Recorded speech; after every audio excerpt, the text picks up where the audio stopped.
What is up, dudes? So, after the last video, I had a lot of feedback. Everybody enjoyed it for the most part. I hope you did. But everybody wants to know about the car. You got to see it work. You got to see it go to the track, do its thing. You want to know about it. So, it's a 1991 Nissan 240 SX. There's a coupe and there's a hatch. This is the hatch. It makes the hatch because it has the hatch that raises up in the back. Coupes have a normal trunk. It looks like a normal 240, but it's not. The hood itself is metal. The fenders are metal. At one point I had fiberglass fenders. Yeah, they look better, but they break. Everything, we won't get started on the fact that everything for this car is going through the roof. That is OEM.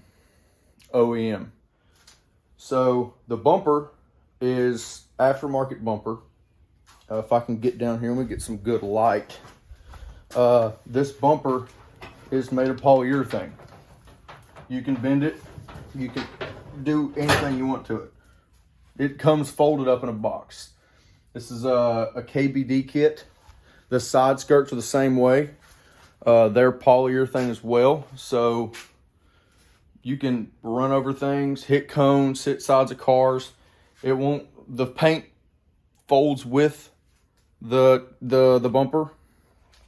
So, sorry, I'm trying to figure out how to hold this phone. My arm's getting tired. Hopefully, my fat finger's not in the way. Where was I? Oh yeah. The doors. They're normal doors. They're just, they're gutted on the inside. I'll get over here where I can open this one. They have all the insides and guts cut out of them, trying to save a little bit of weight and make room for the door bars.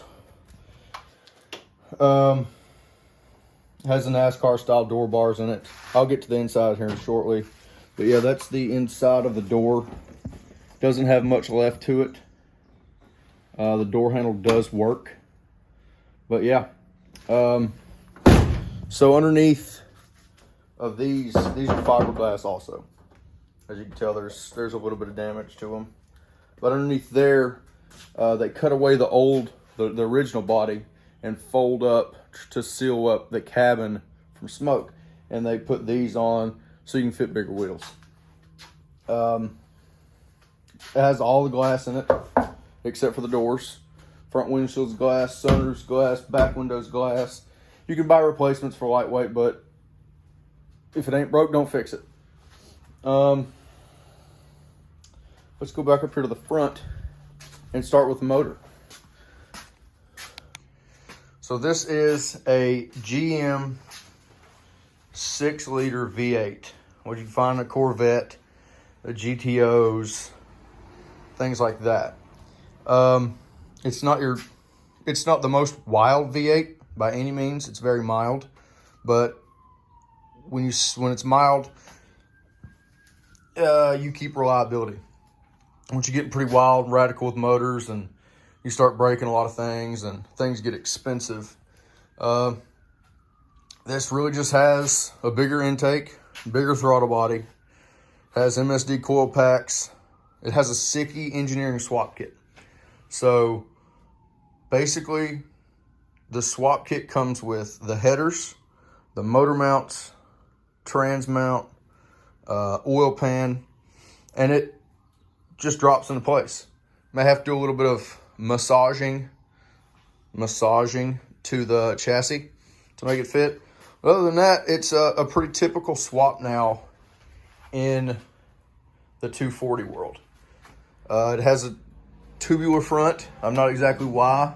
I imagine it was in a wreck one day and then they tore the front clip off of it and they tube chassised all in here. As you can see, I'll try and get you all a little bit better angle of things. It has a tubular front chassis past the strut towers. Has a big, massive radiator in it. Nice set of fans on it. Yeah, it's got a pretty large cam. Makes it sound the way it does, which is, I always get compliments on how it sounds.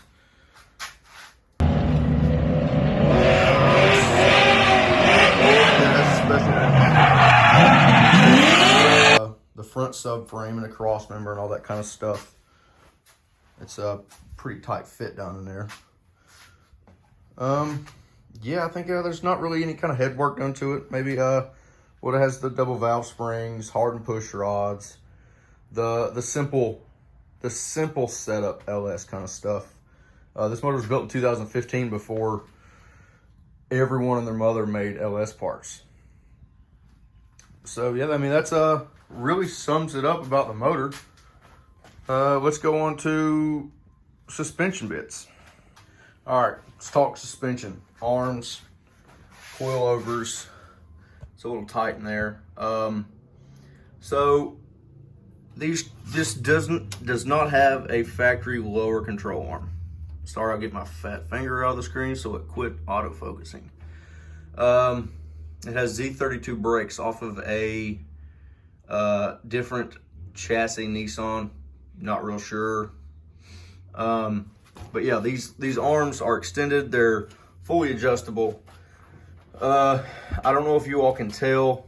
I'll insert a picture of what a normal steering degree looks like compared to a drift setup. And that's all has to do with the pickup point for the tie rod, it being shortened and cut. So that right there is where the tie rod mounts.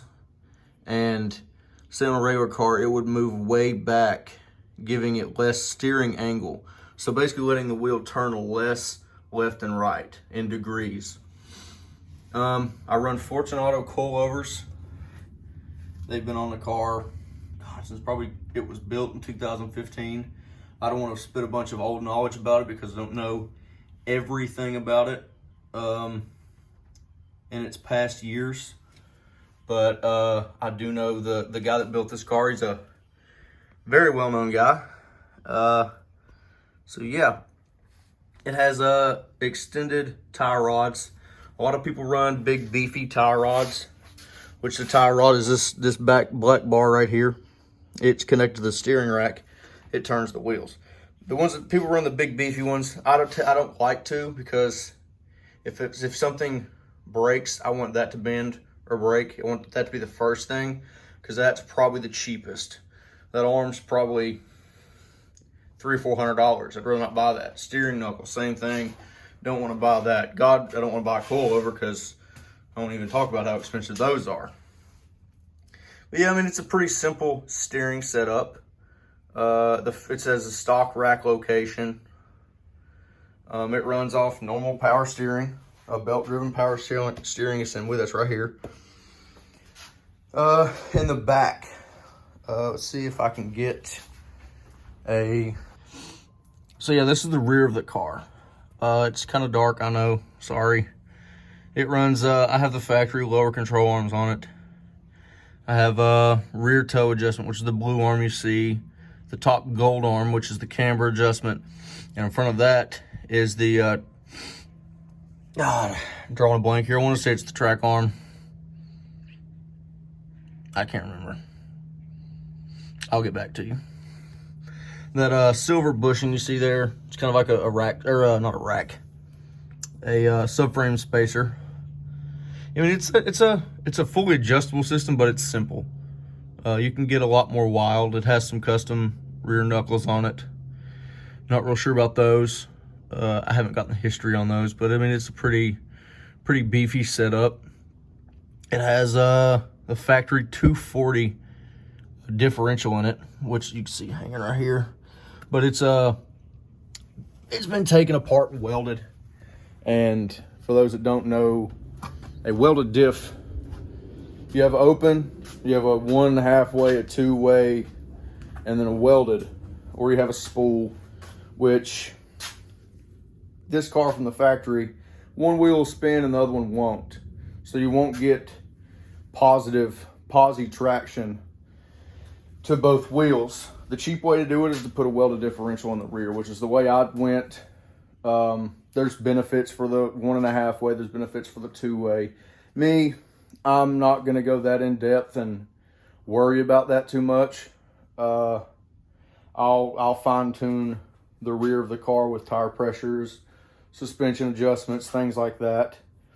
But yeah, you can gain grip and vehicle control with other rear differentials. It's got a T56, just like out of what you would find in a Corvette, Camaros, things like that. It has been faceplated by Liberty Gear, so it is more of a whatever gear you want it to go in, it's going to go in. It has the dog rings, and when you put it in gear, you get the clunk, which that's my favorite. Yeah, it's that took me quite a while to get.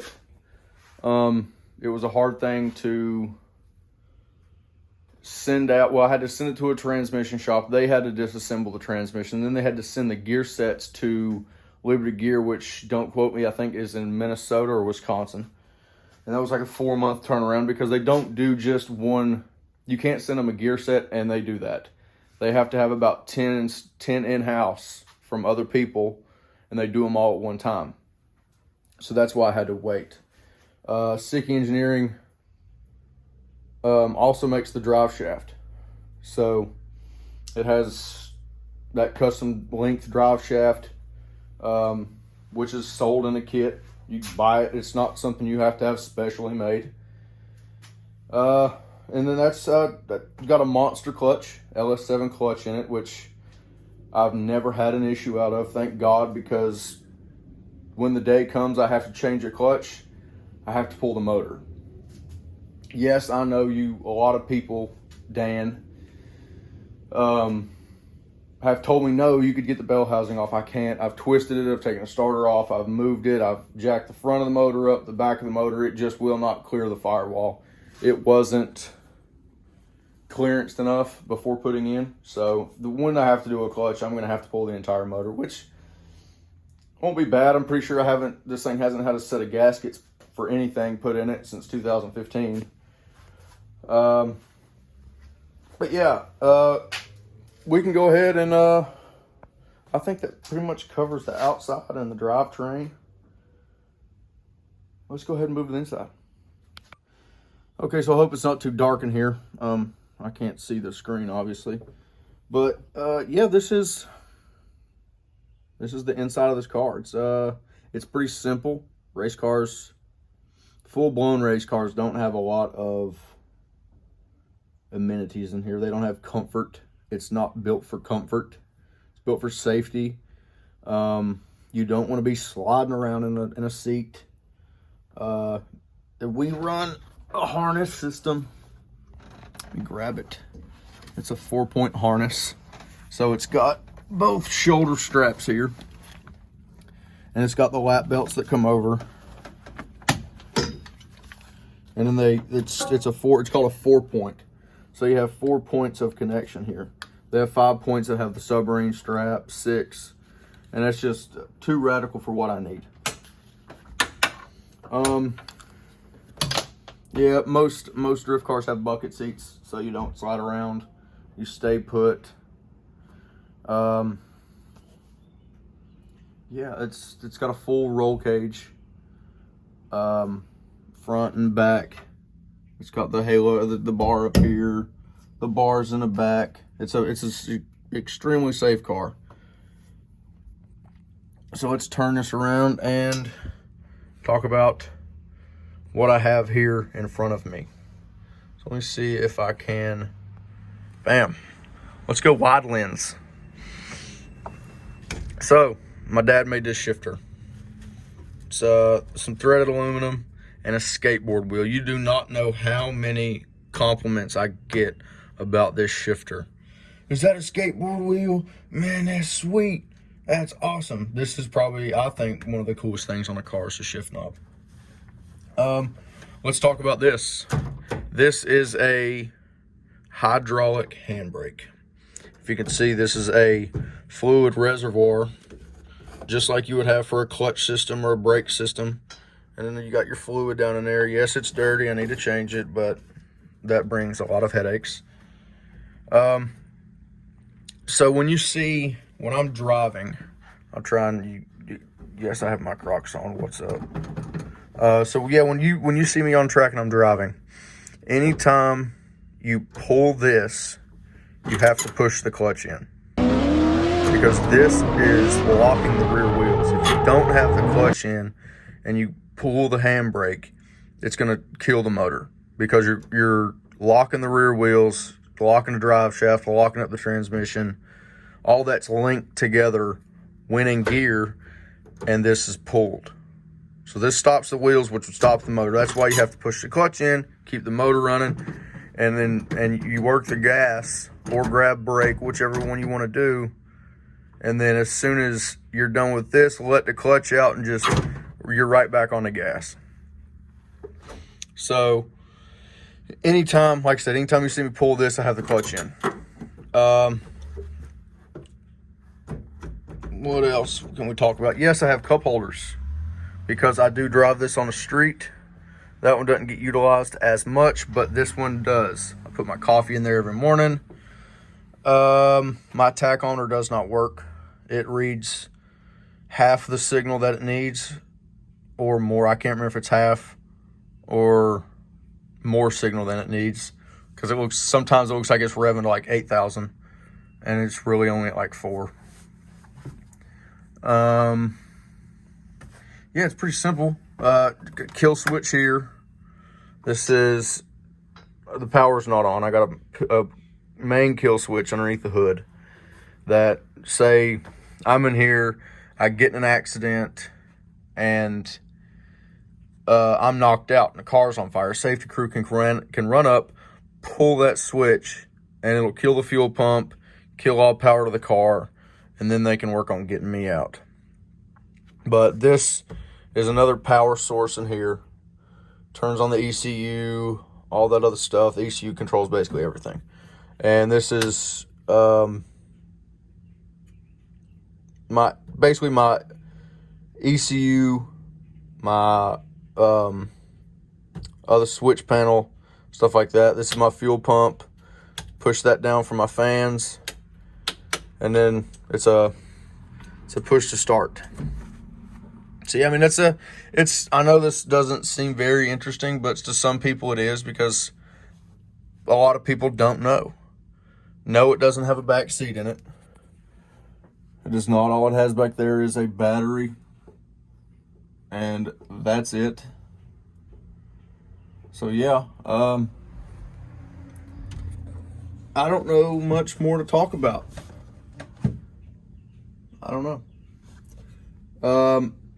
Drop a comment, and if you have more questions and want to know more about this, I can explain more through a comment. If you want me to go more in depth about something, or you have other questions I didn't talk about, just let me know. Drop it down in the comment or something. I noticed I forgot to talk about the gauges in here.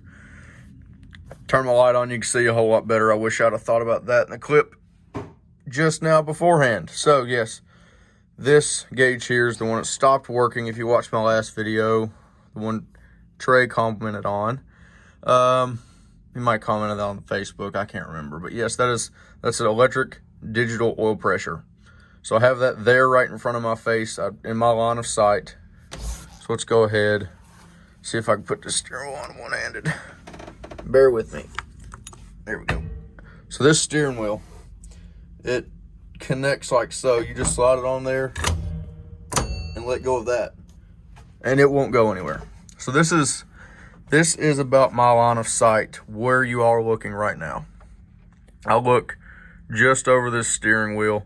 I know where the front bumper's at. I know how much room I have up there. I know how close I get to a car before I hit them. So that's my line of sight. In that, I have my oil pressure right here, which is very critical, very important gauge. Yes, it went out, but over here in my other line of sight, I have this pressured gauge. So it has oil that runs up the back of the gauge, makes the needle go up. So it shows my pressure. Usually at idle, it's about 45. Gets up to about 70 at high RPMs. Fuel gauge doesn't work, doesn't matter. Don't watch that. I just add fuel about the halfway mark. This is, we already touched on RPMs. This motor turns 6,800 RPM. It's pulls all the way to 6,800. I'm sure it would rev to a lot farther if you wanted it to, but I don't want to because I don't want to break anything. Temp gauge. This thing idles 150, 160 in the wintertime. I can't turn my fans on, and I can hardly get the motor to heat up. I'll run it to about, if sometimes in future videos, I'll run it to about the 210 marker. At the 210 is when you want to really shut the car down, not turn it off, but shut it down, quit drifting, and get it to where it's getting air to the front of the motor. Because you think about the car's always sideways. So with the car always sideways, you're not getting that airflow directly into the radiator. So you have to quit drifting, do some cool down laps is what they're called, get some airflow through the front of the motor, through the radiator, cool it down. And with cool down laps comes cooling tires down. It makes the tires last longer. If you're just baking the tires and boiling them, the rubber's just going to deteriorate and fall apart and blister, delaminate the tire.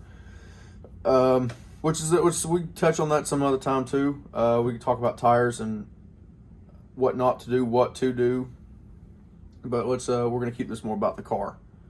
But yeah, that's about all for the inside of the gauges. I'm glad I came back to point out each gauge, so you all know what I'm looking at. That way, you all, like, God forbid ever have something happen, you all can see it in the video and know what you're watching. So yeah. I don't know if this is going to be different or not. I got the front-facing camera on me. I'm not sure if it's a better quality or worse quality. We're going to find out. Trial and error. Just bear with me. Let's talk about tires for a second. I try and use the same tires over and over. In the beginning of drifting, I used just what I could get my hands on, which wasn't good for where I am now. Basically, you can start out on an all-season tire and have fun, go out there, get seat time. But as you progress, you need a better tire underneath you. It has more grip, more predictability. You can be a lot more aggressive and know what the car is going to do when you have a predictable tire underneath you. That's why, as you can always tell, I always run Kenda tires. I'll come over here. I got a brand new set with stickers on them.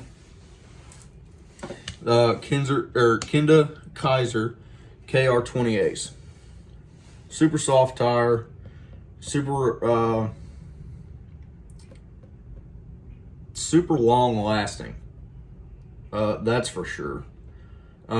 If you ever get into the drifting community, that's the tire you want. Granted, right now they're in a shortage because of the whole tire tariff thing.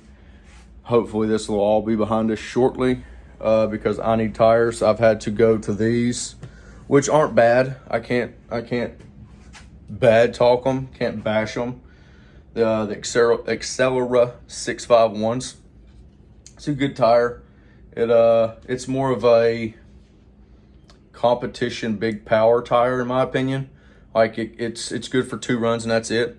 Where the Kenda is good for 2 days worth of driving. I can go to a track and stay on the same set, switching from side to side all day and get 2 days out of them. 2 track days out of a set of tires, if not 3, depending on where I go.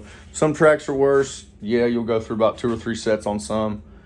But I try not to do that. I try to cool them down and make them last because, let's face it, they aren't cheap. They're about anywhere from $90 to $110 a piece, depending on what size and compound you want to get. The front tires, I run the same Kendas because I like predictability, but I like a lot more loose of a front end. Some guys like a grippy front end to where they have a good steering feel. I don't. I like the front end to slide around. I like to be able to drag it, do like a 4-wheel slide.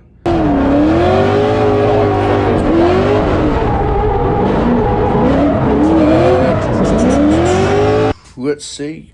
I don't know what else there is to talk about. Honestly, I never have anything break on this car, knock on wood.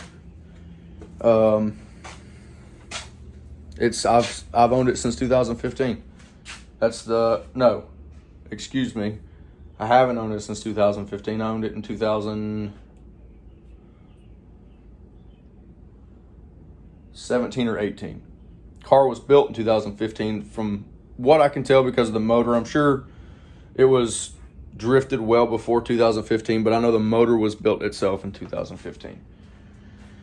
Yeah, if you have questions, please put them in the comments. Ask me.